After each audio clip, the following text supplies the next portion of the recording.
আপনি দেখতে পাচ্ছেন এটা আমাদের দেশের একটা সামাজিক ব্যাধি। আমরা মাঝে মাঝে দেখতে পাই চলাচলরত অবস্থায় এবং পথচারীরাও এই বিপদের সম্মুখীন হয়ে থাকে। দেখেন, এমন একটা দানবের মতো জন্তু যদি কোনো বাইকের সামনে বা ইজি বাইকের সামনে বা পথচারী বা কোনো ভ্যান বা অটোরিকশার সামনে এসে দাঁড়িয়ে সুর দিয়ে যদি হাত ইশারা দেয়, তখন কার কলিজায় পানি থাকে। এই যে যে ঐরাবতীর পিঠে চড়ে যে অভিনব কায়দায় যে চাঁদাবাজি করে, এক প্রকার চাঁদাবাজ।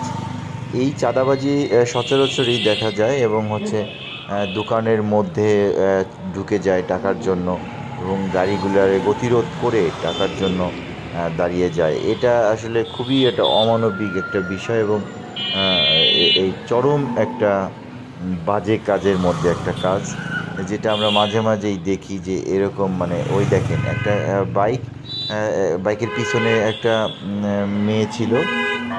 সেই মেয়ে গাড়ি থেকে নেমে গেছে এবং দেখেন যে টাকা না দিয়ে তা আর যেতে পারে না এবং কি একটা ভয়ঙ্কর পরিস্থিতির সৃষ্টি হয়।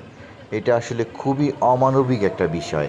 এটা আমাদের দেশের প্রশাসনের নজর দেওয়া উচিত এবং কঠোর একটা পদক্ষেপ নেওয়া উচিত।